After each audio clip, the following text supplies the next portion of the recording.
Hello students, today myself Dr. Vasundhara Saxena from Ram-Eesh is back again on the topic the Pharmacy Act 1948.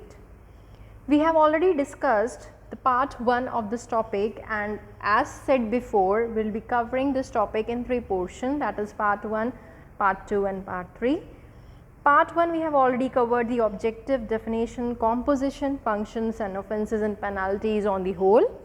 In part 2 we will be today covering the topic on Central Council of Pharmacy, and third will be on State Council of Pharmacy. So, in part 2 I will be taking up the design of education pattern, constitution, functions, approval of institution, withdrawal of approvals, maintenance of central register of pharmacists. So, basically speaking, these are the functions of Central Council of Pharmacy. In the first video we have already discussed about what were the need, what were the objective of the course of this topic. So, now it is the time to focus on the central government, or you can say the Central Council of Pharmacy and its rules or the functions of the council. So, education regulation. It is already I have already told you before that in 1948 and afterwards education regulation was formed, and after that the pharmacy profession was controlled by the Pharmacy Council of India. So, pharmacy education was also regulated with this, that is, the education was also controlled by Pharmacy Council. The central government make regulations to be called the education regulations, prescribing the minimum standard of education required for the qualification as a pharmacist. It was the council who decided the norms, minimum norms, that who will be called as a pharmacist, and education regulation, it will be used again and again in further videos also. So, it will be termed as ER in short. So, it was one of the major function of the Central Council of Pharmacy to regulate the education, that if any institution is giving this education, then what are the minimum standards to be followed. We all are studying in a college to gain the pharmacy knowledge.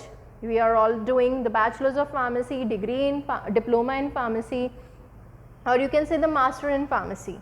So, the syllabus, the subjects, the teachers per students and the course, the duration of the course, this all is governed by Pharmacy Council of India.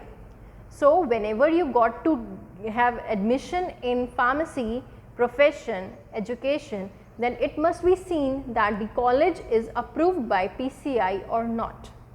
So, education regulation may prescribe the nature and the period of the study and of practical training to be undertaken before admission to an examination. The equipment and facilities to be provided for the students undergoing approved courses of study, the subject of examination and the standards therein to be attained, any other conditions of admissions to the examinations. The education regulations shall be published in the official gazette and in such other manner as Central Council may direct. The executive committee shall form from time to time reports to the Central Council on the efficacy of education regulations and may recommend to the Central Council such amendments thereof as it may think of it. So, these were the education parameters which are controlled by Pharmacy Council of India at central level. Now, coming to the Constitution of Pharmacy Council of India. In my first lecture I have given you the brief that there are almost 16 members in this council, and here is the detail of it, that 16 members, how are they grouped together to form the council. The first Pharmacy Council of India, that is PCI, constituted by central government in 1949. That is, we have formulated the rules in 1948, but the formulation of the council was in 1949. It was reconstituted every 5 years. Majorly every government bodies are constituted for 5 years, so same is this. Constitution, office barriers. The first, it is divided basically into two parts. First one, as symbolized as here, is A part, that is constitution. Office barriers. Office barriers contain 3 members: elected members, nominated members and ex officio members. So, we will be dealing it in detail one by one, who are elected members, who are nominated members, who are ex officio members. Coming to the first part, elected members. 6 members, that is teachers, elected by the University Grant Commission UGC.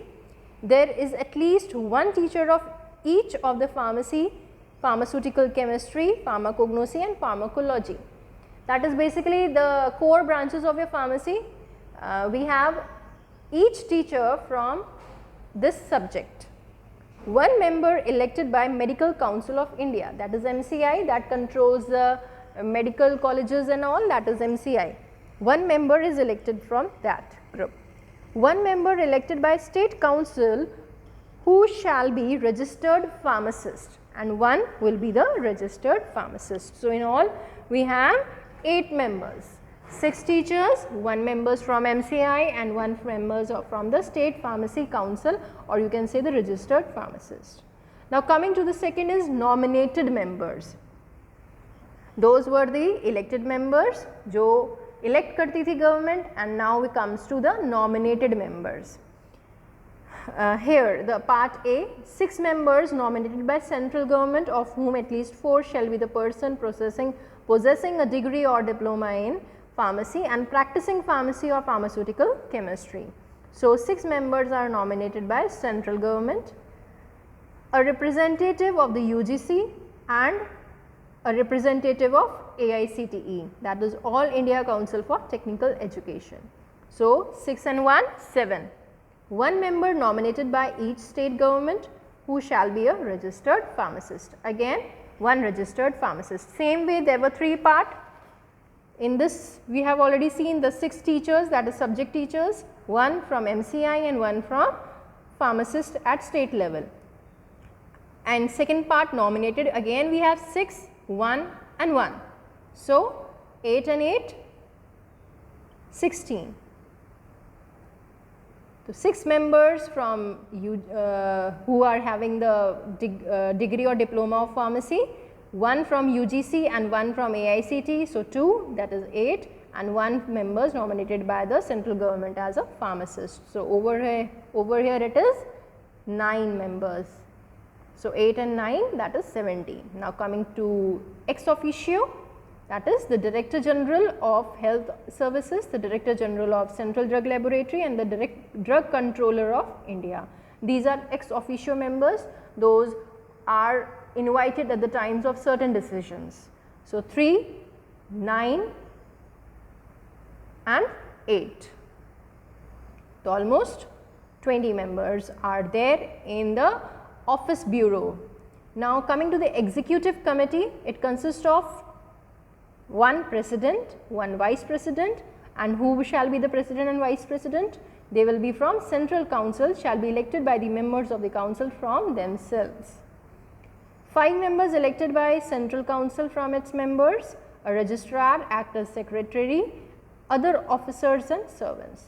This is the executive committee consisting. These are selected from among those only 20 persons. So, this was the constitution, that is office bureau and executive committee. Office bureau, again we have 3, that is elected, nominated and ex officio. Elected has 8, nominated has 9 and ex officio has 3.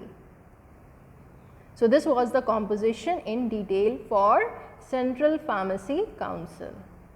The elected and nominated members of the council hold office for a period of 5 years. That was the main tenure of the constitution, but they can resign their membership at any time by writing to the president of the council.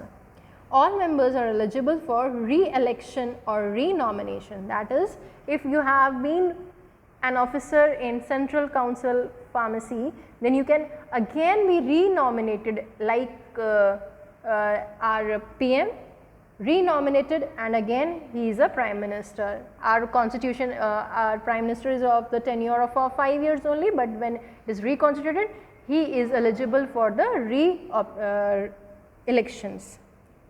All members nominated or elected who do not attend 3 consecutive meetings of the council without sufficient reason are deemed to have vacated their seats. That is, if you are not present for consecutive 3 meetings, that is one after the other, then you have to vacate your seat.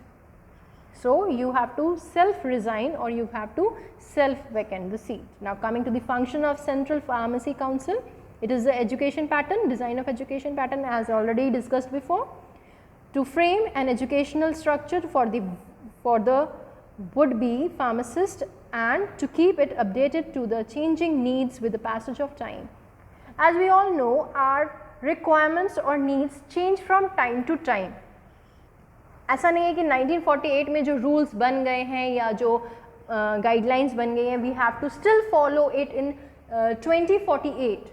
After 100 years, there is a maximum diversity in the guidelines and rules. So, from time to time, there are amendments. They are updating the change, that is, what is the present requirement, we have to follow accordingly. The standards of education for pharmacists framed by the council are known as education regulation. I have already told you before that it will be represented as ER in further text, and amongst other things prescribe as minimum qualification for the admission to the course. That is, a person who is having a minimum of 55% grade marks in your 12th standard and has done your 12th with maths, bio, with science is actually eligible for the admission in a pharmacy course. So, this eligible criteria was developed by Pharmacy Council of India. The duration of the training and the course of study to be covered, that is, diploma is for 2 years and degree is for 4 years, all this is maintained by the Education Regulation Committee. Equipments and facilities to be provided by the institution, giving practical training and holding approved examinations. After the formation of the state councils, the state government were supposed to publicize the education regulation in the states in constitution with respective state pharmacy council. So, it is the responsibility of the state pharmacy council to check whether these regulations are being followed by the institute in their state or not. Second function is approval of the institution, withdrawal of approvals.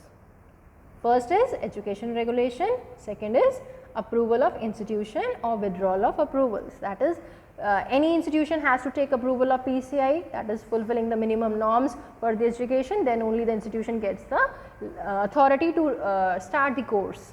So, an institution or authority which conducts the course of study or hold an examination for the pharmacist has to apply to the Pharmacy Council of India for approval of the course or the examination. The council may depute its inspector to visit the institute to check whether the prescribed facilities for imparting training or holding examinations are in accordance with the education regulation or not.